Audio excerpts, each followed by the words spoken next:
Halo everybody, assalamualaikum warahmatullahi wabarakatuh. Apa kabar semua? Buat kalian yang baru saja menemukan channel ini, bantu Mimin untuk mengembangkan channel ini dengan cara like, comment and subscribe, agar kalian tidak ketinggalan video-video kami selanjutnya. Episode kali ini Mimin akan membahas tentang Data dan Naku yang berhasil kabur dari kejaran Kala dan Kaskar. Episode pun dimulai. Terlihat kali ini Kala yang sudah kesal melihat kemesraan Data dan Nakusa. Kala sedang menunggu untuk anak buahnya menyerang Data.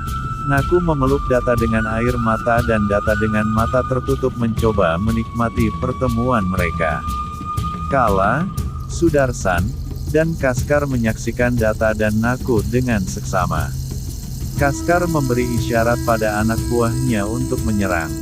Kemudian anak buahnya berlari menuju Data dan Naku. Kala, Sudarsan dan Kaskar berjalan ke arah lain. Orang-orang Kaskar mengelilingi Data dan Naku. Mereka menunggu kode dari atasan mereka. Kala duduk di kursi dekat tangga kuil. Seorang pengawal bertanya pada Kala apakah mereka sudah bisa memulai serangannya. Kala menjawab, "Kenapa harus terburu-buru? Burung-burung itu sedang bertemu, biarkanlah mereka bersenang-senang dulu." Kala terus saja melihat Data dan Naku. Naku masih memeluk erat Data dengan sangat bahagianya. Lalu memegangi bahu Data. Naku berkata, "Tuan." Data meraba-raba pipi Naku untuk merasakannya. Data berkata, "Naku katakan sekali lagi." Naku bilang, "Tuan." Data menutup matanya untuk menikmati suara Nakusa. Data berkata lagi, "Coba Naku katakan sekali lagi." "Aku sangat bahagia dengan kalimat yang kau katakan ini." Naku berkata lagi, "Tuan." Data kembali menutup matanya untuk menikmati kata itu. Di sisi lain, Sema sakit hati melihat ini semua. Lalu Kala berkata, "Data bau." Dan lalu ia berkata, "Cukupkah dengan reuni ini dan sekarang mari kita lanjutkan bisnis kita." Data mendengar suara Kala dan ia merasa sangat senang. Data bertanya pada Naku, "Apakah kau membawa kakak bersamamu? Apakah ibu dan Baji juga ikut?" Naku melihat Kala, dia terkejut. Sema menyadari kalau ada sesuatu yang tidak beres. Dia melihat kembali ke tangga dan melihat Kaskar berdiri di sana. Sima jadi panik. Kala berkata, "Salam adik ipar." Naku masih terkejut, dan Data tampak bingung. Kala kemudian mengambil kalas dan berjalan ke arah Data dan Nakusa. Kala bertanya, "Hei Nakusa, apakah kau mau memperkenalkan tuanmu kepadaku?" Data makin bingung dan bertanya, "Kakak, apa yang kakak katakan ini?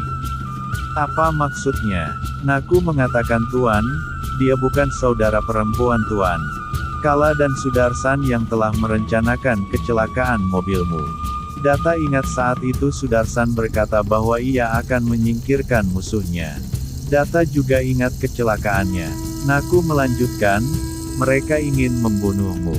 Data bertanya, "Kenapa kakak melakukan ini?" Kala menjawab, "Ayahmu akan menjawabnya, mengapa aku melakukan kejahatan ini. Maukah kau menemui ayahmu di neraka? Tapi aku bingung bagaimana caranya kau bisa menemui ayahmu di neraka." Semua anak buah Kala tersenyum, bersama anak-anak buah Kaskar. Data menyahut, "Aku tidak dibutakan oleh cinta. Tapi, aku sudah menjadi buta oleh kenyataan ini." Sudarsan berkata, "Hai Naku, mungkin kau akan menemani Data ke neraka, tapi kau tidak akan dapat kesempatan menemaninya. Jangan khawatir, kamu bisa langsung melompat ke depanmu dalam air."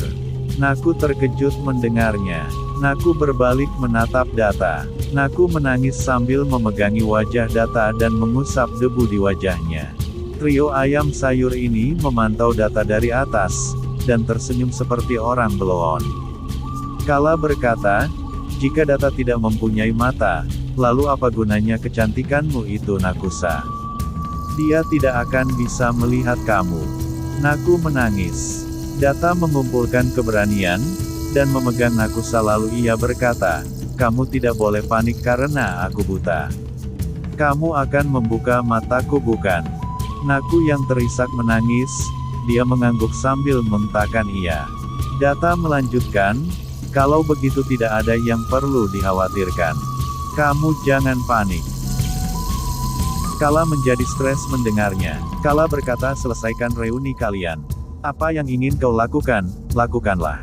Lakukanlah, Data Bao. Kita akan menikmati kesenangannya. Lihat ini aku mendapatkan kalas, aku akan mengambil tulang-tulang kalian di sana, lalu aku masukkan ke dalam kalas ini. Data marah mendengarnya dan menyadari betapa jahatnya Kala ini. Kala melanjutkan, jika kau telah selesai reuni maka kita akan mulai game kematian. Kemudian Kala memberi kode pada anak buahnya untuk menyerang Data. Data dan Naku berdiri khawatir. Sima sembunyi di kuil sambil menyaksikannya. Anak buah Kala mulai mendekati Data dan Naku. Naku berteriak pada Data, bahwa anak buah Kala datang, untuk menyerangnya. Naku memandu Data, memberitahu posisi anak buah Kala yang akan menyerang. Data melihat samar-samar kepada orang yang akan menyerangnya. Naku berteriak, Tuan pukul mereka. Data memukul mereka dengan kaki. Kemudian datang lagi serangan lain, Naku masih membimbing Data dalam pertarungan yang tidak seimbang ini. Kala menyaksikannya. Setelah beberapa saat kemudian, Data berhasil membunuh satu orang dengan pedang yang dia ambil dari musuhnya. Kala terlihat panik dan bangkit dari tempat duduknya. Kemudian anak buah Kala yang lain datang. Data yang mengandalkan pendengaran, dia mengambil balok kayu, lalu memukulkannya pada anak buah Kala. Hingga mereka terjatuh ke air sungai. Sudarsan merasa frustasi, Sudar ingin membunuh Data. Sudar ingin menembak Data, tetapi Kala menghentikannya, seraya berkata ini adalah permusuhanku selama 25 tahun, aku perlu menikmatinya lagi permainan ini. Di sisi lain, Data terus melawan anak buah Kala yang goblok itu. Data mulai menjatuhkan mereka satu demi satu.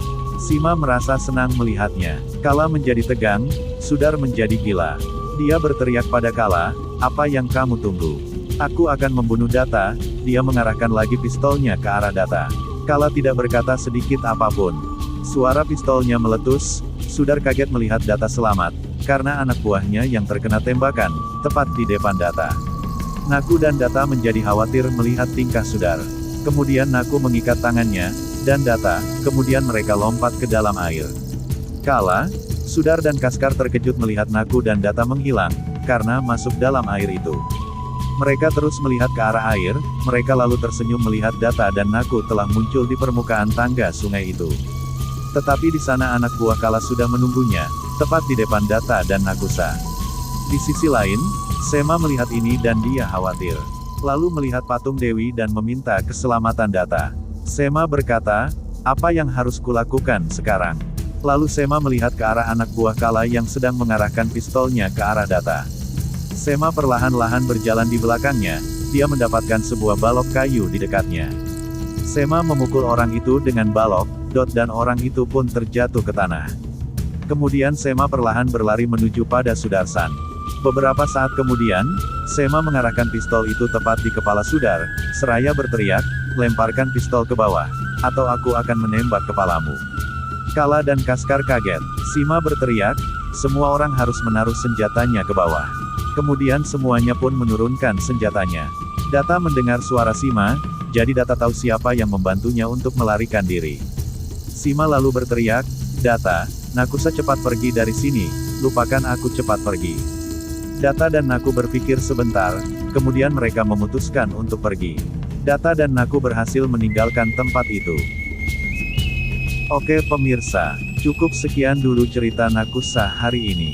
Mimin mohon pamit undur diri dari hadapan kalian semua. Wassalamualaikum warahmatullahi wabarakatuh.